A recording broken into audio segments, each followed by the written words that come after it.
I want to bring in Mr. Steyer on this. You've made climate change a central point of your political career. To this issue of making changes that last, making changes that are permanent. Could you address that, sir? Rachel, I'm the only person on this stage who will say that climate is the #1 priority for me. Vice President Biden won't say it. Senator Warren won't say it. It's a state of emergency, and I would declare a state of emergency on day one. I would use the emergency powers of the presidency. I know that we have to do this. I've spent a decade fighting and beating oil companies, stopping pipelines, stopping fossil fuel plants, ensuring clean energy across the country. I know that we have to do this. I also know that we can do this. I would make this the #1 priority of my foreign policy as well. We can do this and create literally millions of good-paying union jobs across this country. I would make sure that my climate policy was led by environmental justice and members of the communities where this society has chosen to put our air and water pollution, which are low-income Black and brown communities. And when we ask, how are we going to pull this country together? How about this?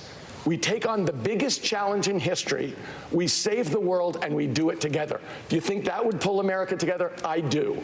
Quickly, Vice President Biden, you were name-checked there. I'd like to give you a chance to respond. Yeah, it was.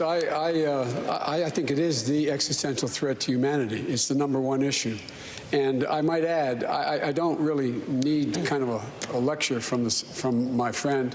While I was passing the first climate change bill, and that PolitiFact said was a game changer, while I managed the $90 billion recovery plan, investing more money in infrastructure that related to clean energy than any time we've ever done it, my friend was producing more coal mines and produced more coal around the world, according to the press, than all of Great Britain produces. Now, I welcome him back into the fold here, and he's been there for a long while. But the idea that we talk about where we started and how we are, let's get this straight.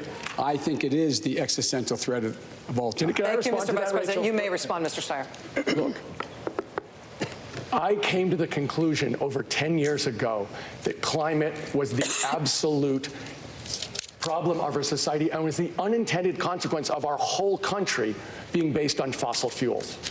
Everybody in this room has lived in an economy based on fossil fuels, and we all have to come to the same conclusion that I came to over a decade ago. If we're waiting for Congress to pass one of the bills, and I know everybody on this stage cares about this, but Congress has never passed an important climate bill ever.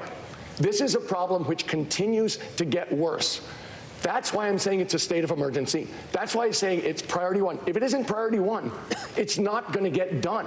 And this is something where we absolutely have to address it up front.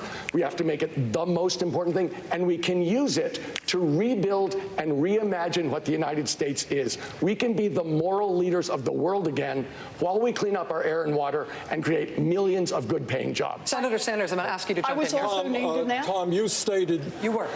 You talked about the need to make climate change a national emergency. I've introduced legislation to just do that. Now, I disagree with the thrust of the original question, because your question has said, what are we going to do in decades? We don't have decades. What the scientists are telling us, we don't get our act together within the next 8 or 9 years. We're talking about cities all over the world, major cities going underwater.